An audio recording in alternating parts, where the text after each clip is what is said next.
Hello viewers, আসসালামু আলাইকুম। Welcome to Hasina Mustafa's recipes and blogs. আশা করি যে যেখানে আছেন সবাই খুবই ভালো আছেন। আজ আমি খুবই মজার হাজির বিরিয়ানি রেসিপি আপনাদের সাথে শেয়ার করব। পুরান ঢাকার হাজির বিরিয়ানি খুবই মজার একটি খাবার। আজকে আমি আমার মতো করে এই রেসিপিটি বানাবো। আমার রেসিপিটি ফলো করে বানালে ইনশাল্লাহ আপনাদের হাজির বিরিয়ানিও পারফেক্ট হবে। হাজির বিরিয়ানি সাধারণত পোলাওর চাল এবং খাসির মাংস দিয়ে বানানো হয় এবং এর মধ্যে বাটার বা ঘি ইউজ করা হয় না। এটা সরিষার তেল দিয়ে বানানো হয়। সরিষার তেল এবং কাঁচামরিচের ফ্লেভারটাই হাজির বিরিয়ানির মধ্যে খুব সুন্দর একটা অ্যারোমা নিয়ে আসে, যেটা নাকি একবার খেলে আর ভোলা যায় না। আমার আজকের এই ভিডিওটি ভালো লাগলে প্লিজ লাইক করবেন, শেয়ার করবেন।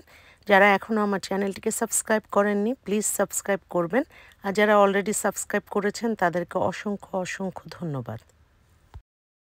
হাজির বিরিয়ানি বানানোর জন্য আমি একটি হাঁড়ির মধ্যে 1 কাপ সরিষার তেল দিয়ে নিলাম। এর মধ্যে দিয়ে দিলাম 2টি তেজপাতা, 4 টুকরা দারচিনি, একটি স্টার অ্যানিস, লং দিয়ে দিলাম 14-15টি, গোলমরিচ দিয়ে দিলাম 14-15টি, 10-12টি এলাচি,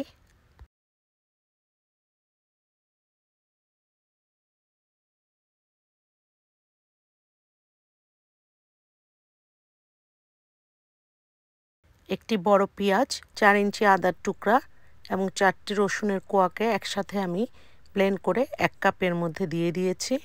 এর মধ্যে দিয়ে দিচ্ছি জয়ফল 1টি এবং জয়ত্রী 4টি।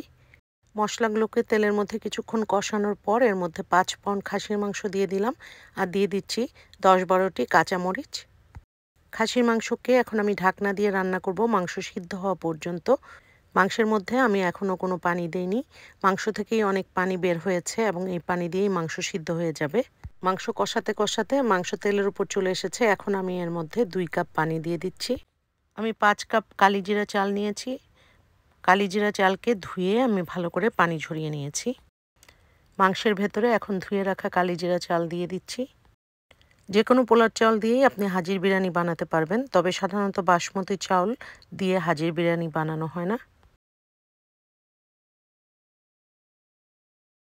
কালিজিরা চাউলকে এখন মাংসের সাথে ভালো করে মিশিয়ে দিচ্ছি।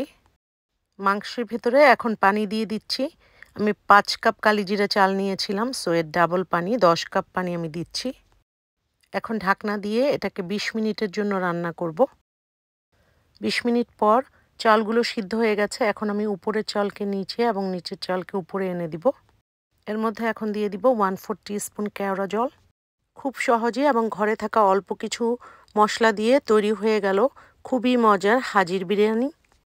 হাজির বিরিয়ানিকে আমি এখন একটি ডিশের মধ্যে নিয়ে নিয়েছি। মাংসগুলো একদম সফট এবং তুলতুলে হয়ে গেছে আর পোলাওটা খুবই ঝরঝরে হয়েছে। হাজির বিরিয়ানি দেখতে খুবই সুন্দর হয়েছে। এর মধ্যে অতিরিক্ত কোনো মশলা নেই। সরিষার তেল এবং কাঁচামরিচের সুঘ্রাণ এর মধ্যে পাওয়া যাচ্ছে।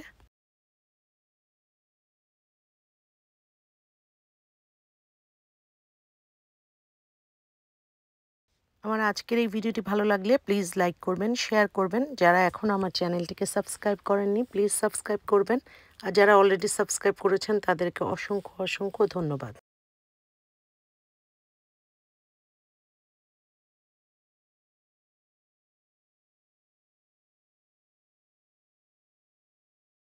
আবারও কথা হবে ইনশাআল্লাহ অন্য কোনো রেসিপি নিয়ে। সে পর্যন্ত সবাই ভালো থাকবেন, সুস্থ থাকবেন।